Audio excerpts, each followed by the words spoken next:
Okay, but this is going to be a very long video, so, like, grab a snack, and I'll explain all my characters and branches, and their loose connection to the characters of Twilight. Like, the most you'll find is that they're playing the same roles, and they might have the same occupation. That's about it. His branches is based off my rewrite of Twilight, rather than directly off rewriting Twilight, if that makes sense. So we'll start with our main character, Lavender. I essentially made her to spit in the face of the notion that maternal instincts make you weak. And also, I wanted to show that you can make a not like other girls character and not be toxic about it.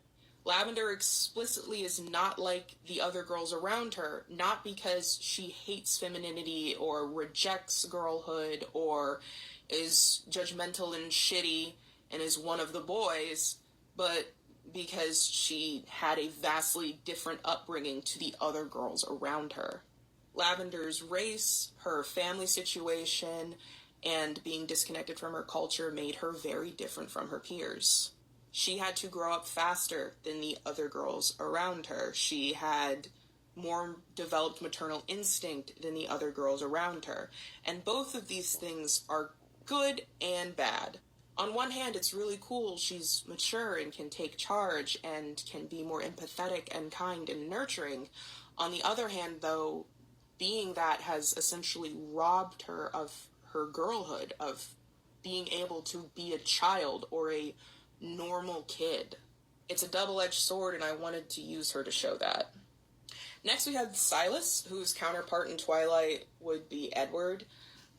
Silas, in my story, is freshly turned. Like, he's only been a vampire for about a year, and when he initially became a vampire, he was terrified of it. And he was literally adopted by the Honora family, like, as a child. Like, he's been with them for, like, 10, 11 years. Silas is very awkward. I put a lot of my autistic traits into Silas. He is very loving, and one of the things I really wanted to do with this story is make the romance an actual romance. Silas and Lavender don't get together because one's a vampire and one is good-smelling blood. They get together because they genuinely just click and like each other. Their nature plays a lot into the plot, but not into their relationship. Next we have Ethan. Ethan would be a counterpart to Jacob, but Ethan doesn't harbor any romantic feelings towards Lavender. He strictly sees her as a motherly figure. He lost his mom when he was little, and Lavender just always filled that maternal role for him. He really, really loves and adores Lavender, and him and Silas form a friendship, mostly because Ethan recognizes that Silas makes Lavender happy, and Silas is a good guy. So those two, there's no real, like, love angle that straight authors like writing, or any, petty jealousy. Like, they're bros. Next we have Dean, whose counterpart would be Charlie from Twilight. Dean is Lavender's dad. He's the town sheriff. He's just a dude and I love him. He's a raging bisexual. He's loosely based off Dean Winchester. He's also essentially the dad I wish I had had growing up. Like, he's protective and he's caring, but he's not, like, controlling, demanding, or anything like that. I also made him specifically to be, like, the shipping whore heartthrob of the fandom. Because I know some people are horny on main, so I'm giving y'all a character to be horny on main for. He's there. Next we have Rosemary, who is Lavender's mother. Her counterpart in Twilight would be Renee. However, Rosemary is an actual character. She's pivotal to the plot, and she actually shows up. Rosemary is essentially the golden child that broke under pressure. The responsibilities of her pack, the responsibilities of being a mom, the responsibilities of being a wife, you know, she just dropped the ball on. She's a character you're either gonna really love or really hate, and I based her off my mom, and I based her and Lavender's relationship off what I wish happened with me and my mom. Rosemary's got a temper, which she passed on to Lavender. She's a fighter, but primarily when faced with any opposition or any conflict she runs. Next we have Jerry. If I had to give him a counterpart in Twilight, I guess it would be Billy Black. But Jerry's Ethan's father. Jerry also dated Dean back in the day, and him and Dean are now, best friends. It had a falling out because of something with Rosemary that you'll have to read in my book to figure out about. But he's Ethan's dad, and he really cares about Dean. He really does love Lavender and sees her as like a daughter figure, and he understands the really maternal connection that Lavender and Ethan share. I really love Jerry, and Jerry is my wife's favorite character, and she blickied me and was like, you better give that man a happy ending. So all you Jerry stans are going to be very well fed in the sequel. So now we'll move on to the Honora family. They're like my Cullens, essentially. So Matthias is counterparts with Carlisle. Matthias is a doctor. He's been a doctor since the 1400s. He just likes helping people. He's just a good dude. And also, his character is essentially to spit in the face of people who have the notion that at one point in time, everyone was totally just like, chill with racism, and nobody questioned it or thought anything like, you new generations are just too sensitive.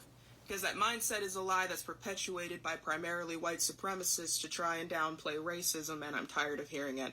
So Matthias came from a rich background. He would travel around learning all different types of medicine from all different types of culture to essentially try to help people. And he eventually met Arya. So this isn't explicitly stated in the story. It will be explicitly stated in the sequel, but Arya is Romani. Her and Matthias met. Matthias wanted to learn about, Romani culture and their medical practices to use to potentially help other people, and ended up falling in love, getting together, and they ended up being turned around 1450. Next is Everett and Jonathan, whose counterparts in Twilight, I guess, would be Jasper and Emmett, respectively. They're a couple. They were together prior to meeting Arya and Matthias, and prior to Jonathan being actually turned. Arya turned Jonathan. Everett was turned by the main antagonist of the first book. Both of them were essentially held prisoner together, managed to escape, and during the Civil War, Matthias became a doctor and Jonathan followed him, mostly to keep him safe, and they joined the Union, whereas Everett and Arya stayed behind and helped with the Underground Railroad. Next we have Eden. Eden's counterpart would be Rosalie. So Eden was a victim of Buchenwald, and when Jonathan and Matthias were over and helping liberate the camp, they found Eden, and Matthias was like, do you want me to turn you, or do you want me to just kill you faster? And Eden was like, turn me. Essentially, those three started just eating a whole lot of Nazis and then came home, and Eden met the rest of the family. Eden has resting bitch face, however, she's not an asshole. She's just very protective of her family, and especially Silas, because she is the one that turned Silas. Next we have Hannah. Matthias found Hannah in Vietnam. Essentially, Hannah's mom was like, take my baby, and Matthias is like, and brings this 3-year-old little Vietnamese girl home with him, and the whole family had to learn Vietnamese. And they essentially raised Hannah. Hannah, Jonathan, and technically Eden were the only 3 members of the family that got to choose whether or not to be turned. But Hannah got turned in her 20s, and she is somebody that loves rock and trad goth, and in the book she is into her scene phase. She's the one that got Silas into music, and Silas loves to do art, especially with Arya and Eden. And Hannah's counterpart is Alice. Those are all the characters I can say explicitly. I went into this being this is a counterpart to a person from Twilight. There are other characters, obviously, but those are the only ones with explicit ties. But I hope you enjoyed. Branches in my bio, available for download on Etsy, or you can get physical